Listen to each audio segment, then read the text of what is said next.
Hello student, ये video है current affair 2020 का और इसका जीके क्विज 12 है। जीके क्विज में हम आपसे एक प्रश्न करते हैं जिसका आंसर आप लोगों को कमेंट बॉक्स में करना होता है और इसका आंसर हम लोग अगले पार्ट में डिस्कस करते हैं। ये जीके प्रश्न काफ़ी इंपॉर्टेंट है क्योंकि लगभग सभी परीक्षाओं में कई बार पूछा गया है। तो आपके आने वाले एग्ज़ाम के लिए रिविज़न के तौर पर एक एक प्रश्न आपके लिए काफ़ी इंपॉर्टेंट है, इसलिए यह प्रश्न आपसे कराया जाता है। तो चलिए बिना आपका टाइम वेस्ट किए वीडियो को शुरू करते हैं। ये है जीके क्विज जो था 11 का, उसमें क्वेश्चन हमने आपसे पूछा था। क्वेश्चन था कि सभी विकासात्मक प्रयासों के सार के रूप में मानव विकास को किस पंचवर्षीय योजना में मान्यता दी गई है। जो ह्यूमन डेवलपमेंट है, किस पंचवर्षीय योजना में इसको मान्यता दी गई थी। तो ये आपका आंसर काफ़ी लोगों ने सही दिया है। तो ये दिया गया था 8वीं पंचवर्षीय योजना में। जो 8वीं पंचवर्षीय योजना थी, इसी में ह्यूमन डेवलपमेंट को मान्यता दी गई थी। तो काफ़ी लोगों ने इसका आंसर सही किया था और ये इसका आंसर हुआ 8वीं पंचवर्षीय योजना। और आज के जीके का प्रश्न ये है कि भारत में फसलों की बुआई के अंतर्गत शुद्ध क्षेत्रफल लगभग कितना है। कई बार ये अपर एग्ज़ाम में तो पूछा ही गया है, यूपीपीएससी, आरओ और स्टेट एग्ज़ाम में भी काफ़ी पूछा गया है। तो ये समझ लें कि भारत में फसलों की जो बुआई है उसके अंतर्गत शुद्ध क्षेत्रफल लगभग कितना है। तो ये आपको आंसर करना है कमेंट बॉक्स में। 20 करोड़, 22 करोड़, 14 करोड़ एंड 18 करोड़। ओके। भारत पर ई कॉमर्स पर बाजार अध्ययन। भारत में ई कॉमर्स पर एक बाजार अध्ययन किया गया है जिसमें महत्वपूर्ण निष्कर्ष एवं अवलोकन नामक एक शीर्षक रिपोर्ट जारी किया गया है। तो वो शीर्षक जारी कौन करता है, ये आपसे क्वेश्चन पूछा गया है। तो जो ई कॉमर्स बाजार पे अध्ययन के लिए एक निष्कर्ष और अवलोकन नामक शीर्ष रिपोर्ट जारी किया गया है, वो जारी करता है भारतीय प्रतिस्पर्धा आयोग। भारत में इंटरनेट यूज़र्स की अगर हम बात करते हैं, क्योंकि ये चीज़ें जो जितनी भी हमारे भारत में ई कॉमर्स बेस्ड हैं उन पे सारी चीज़ों की ये रिपोर्ट जारी करता है। तो ये जान लीजिए कि 2019 में अगर हम इंटरनेट यूज़र की बात करते हैं भारत में, तो वो है 665.31 मिलियन। 665.31 मिलियन हमारे भारत में इंटरनेट यूज़र हैं। और वर्तमान में भारत में लगभग 4,757 ई कॉमर्स स्टार्टअप्स हैं। ई कॉमर्स स्टार्टअप हैं हमारे भारत में। ई कॉमर्स पर बाजार अध्ययन की शुरुआत जो है कंपटीशन कमीशन ऑफ इंडिया यानी भारतीय प्रतिस्पर्धा आयोग ने 2019 से शुरू की है। यानी ये पहली रिपोर्ट है, इसने जो है इस पे ई कॉमर्स पे पहली चीज़ें 2019 से शुरू की गई हैं। और CCI जो है कंपटीशन कमीशन ऑफ इंडिया की स्थापना सेंट्रल गवर्नमेंट के द्वारा 2003 में की गई थी। तो ये भी आप जान रखें, स्टैटिक है। 2003 में भारतीय प्रतिस्पर्धा आयोग के सेंट्रल गवर्नमेंट ने इसकी स्थापना की थी। गैर सरकारी संस्था प्रथम है, इसका नाम ही प्रथम है, द्वारा शिक्षा की वार्षिक स्थिति रिपोर्ट 2019 कितने राज्यों को लेकर जारी की गई है। एक गैर सरकारी संस्था जिसका नाम प्रथम है, इसके द्वारा क्या किया गया है कि शिक्षा की वार्षिक स्थिति रिपोर्ट जारी की गई। 2019 की जारी की गई है, लेकिन ये जारी किया गया 2020 में। कितने राज्यों को लेकर जारी किया गया, तो टोटल इसमें राज्य थे 24। तो आपका आंसर होगा 24। इससे यह साफ पता चलता है कि स्कूल नामांकन में लैंगिक विषमता को साफ देखा जा सकता है। ठीक है, क्योंकि 54.4% लड़कों का नामांकन है, तो 56.8% लड़कियों का नामांकन सरकारी स्कूलों में हुआ है। तो ये डेटा देखने से लगता है कि हाँ, स्कूलों में भी अभी भी लैंगिक विषमता चल रही है, या अभी भी वहाँ पे देख सकते हैं आप।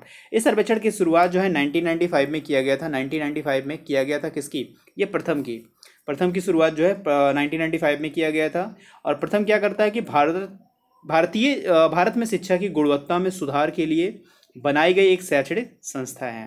प्रथम क्या है, भारत में शैक्षिक गुणवत्ता यानी शिक्षा में गुणवत्ता के सुधार के लिए बनाई गई एक संस्था है। संयुक्त राष्ट्र महासभा के द्वारा साइबर अपराध रोकथाम हेतु UN यानी यूनाइटेड नेशन का अंतर्राष्ट्रीय संधि संबंधी प्रस्ताव किस देश के द्वारा रखा गया है। साइबर अपराध रोकथाम के लिए UN ने अंतर्राष्ट्रीय संधि संबंधी प्रस्ताव रखा है, तो किस देश के द्वारा रखा गया है ये प्रस्ताव। तो ये प्रस्ताव रखा गया है रूस के द्वारा, रसिया के द्वारा प्रस्ताव रखा गया है। दोनों ने इस प्रस्ताव का विरोध भी किया था। किसने विरोध किया था, USA ने, और EU ने, यूरोपियन यूनियन ने भी इस प्रस्ताव का विरोध किया था, जो प्रस्ताव रूस ने रखा है। और इस प्रस्ताव का मेन पर्पस क्या है, उद्देश्य क्या है, तो ये भी जान लें कि साइबर अपराधों की अंतर्राष्ट्रीय प्रकृति को देखते हुए उनकी रोकथाम को रोकना, ठीक है। इस चीज़ के लिए जो है ये प्रस्ताव रखा है रूस ने, लेकिन यूएसए और यूरोपियन यूनियन ने इसका विरोध किया है। पूर्ण सूर्य ग्रहण के दौरान दिखाई देने वाले सूर्य के कोरोना के सही आकार के किस केंद्र के द्वारा लगभग सही अनुमान लगाया गया है। तो पूर्ण सूर्य ग्रहण अभी आप देखेंगे तो 21 जून को पूर्ण सूर्य ग्रहण हुआ था, जिसमें आपने देखा था काफ़ी उसमें 3 हुए थे, एक फुल मून हुआ था, एक पार्शियल हुआ था, एक एनुलर हुआ था। तो ये 3 तरह के हुए थे, जिसमें आप देख सकते हैं। तो उसी का पूछ रहा कि क्या लगभग सही अनुमान लगाया गया था, तो लगाया गया था कोलकाता से इसका सही अनुमान लगाया गया था। और इस मॉडल का जो निर्माण किया है वो किया है किसने, प्रतिमा भौमिक एंड डॉक्टर नंदी ने इसका जो है निर्माण किया, इस मॉडल का निर्माण किया है। केंद्रीय महिला एवं बाल विकास और कपड़ा मंत्री स्मृति जुबिन ईरानी ने कहाँ पर महिला उद्यमिता के लिए यशस्वी योजना की शुरुआत की है। यशस्वी योजना की शुरुआत कहाँ पे किया है इन्होंने, गोवा में किया है, ठीक है। गोवा में कहाँ किया है, पणजी में किया है। पणजी में इन्होंने यशस्वी योजना की शुरुआत की है। इस योजना के तहत जो सेल्फ हेल्प ग्रुप की महिलाएं हैं उनको 5 लाख रुपए तक का ब्याज मुक्त ऋण दिया जाएगा इनके द्वारा, उनके व्यवसाय के लिए, उनके बिजनेसेस के लिए। इसके साथ ही साथ स्वास्थ्य बीमा भी, स्वास्थ्य सखी योजना और स्तन कैंसर स्क्रीनिंग पहल का भी उद्घाटन किया गया है। स्वास्थ्य सखी योजना और स्तन कैंसर स्क्रीनिंग पहल का भी उद्घाटन इसके साथ साथ किया गया है। बस यहाँ पे याद रखने वाली ये चीज़ है कि यशस्वी योजना किस राज्य सरकार ने लॉन्च की है, तो गोवा के राज्य सरकार ने लॉन्च किया है। और ये गोवा में लॉन्च किया गया है स्मृति जुबिन ईरानी के द्वारा, और पणजी में किया गया है। तो बस इतना ध्यान रखें इसमें। भारतीय खिलाड़ी मानव ठक्कर विश्व में नंबर 1 खिलाड़ी बन गए हैं या किस खेल से जुड़े हैं। तो मानव ठक्कर हैं टेबल टेनिस के, ये चीज़ ध्यान रखिए क्योंकि ये विश्व में नंबर 1 है, काफ़ी इंपॉर्टेंट है, और अपने इंडिया के हैं, भारत के हैं, इसलिए काफ़ी इंपॉर्टेंट है। टेबल टेनिस के खिलाड़ी हैं मानव ठक्कर। दुनिया के सबसे छोटे कद के पुरुष खगेंद्र थापा मैगर का निधन हो गया। वह किस देश के थे। तो खगेंद्र थापा मैगर का निधन हुआ है, वो थे नेपाल के, और दुनिया के यानी पूरे विश्व के सबसे छोटे कद के पुरुष थे। इनका अभी हाल ही में निधन हो गया है। ये कहाँ के थे, नेपाल के थे। किसके द्वारा नई दिल्ली में प्रधानमंत्री नरेंद्र मोदी पर लिखी पुस्तक कर्मयोद्धा ग्रंथ का विमोचन किया गया है। ये पुस्तक लिखी गई है प्रधानमंत्री नरेंद्र मोदी के ऊपर, और इसका विमोचन किसने किया है, तो इसका विमोचन किया है अमित शाह ने कर्मयोद्धा ग्रंथ का विमोचन किया है। प्रधानमंत्री नरेंद्र मोदी ने कोलकाता पोर्ट ट्रस्ट की 150वीं वर्षगांठ के मौके पर कोलकाता पोर्ट ट्रस्ट का नाम किसके नाम पर रखा है। कोलकाता पोर्ट ट्रस्ट का नाम किसके नाम पर रखा गया है, क्योंकि कोलकाता पोर्ट ट्रस्ट की जो 150वीं वर्षगांठ मनाई गई है, तो उन्होंने इसका नाम जो है श्यामा प्रसाद मुखर्जी के नाम पे कोलकाता पोर्ट ट्रस्ट का नाम अब रख दिया गया है श्यामा प्रसाद मुखर्जी कोलकाता पोर्ट ट्रस्ट, ये इसका पूरा नाम होगा। और इसने अभी भी जो है हाल ही में 150वीं वर्षगांठ मनाई है। भारतीय रिजर्व बैंक ने अपने आरबीआई का 4th डिप्टी गवर्नर किसे नियुक्त किया है। आरबीआई में 1 गवर्नर होता है और 4 डिप्टी गवर्नर होते हैं। तो ऑलरेडी 3 पहले से थे, एक सीट खाली थी इस्तीफा देने की वजह से, तो आरबीआई ने उनकी नियुक्ति कर ली है।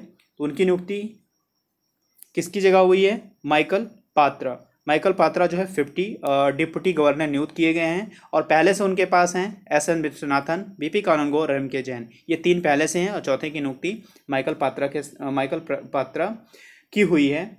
और इससे पहले जो थे इनकी जगह पे पूर्व डिप्टी गवर्नर विरल आचार्य ने अपने पद से इस्तीफा दिया था।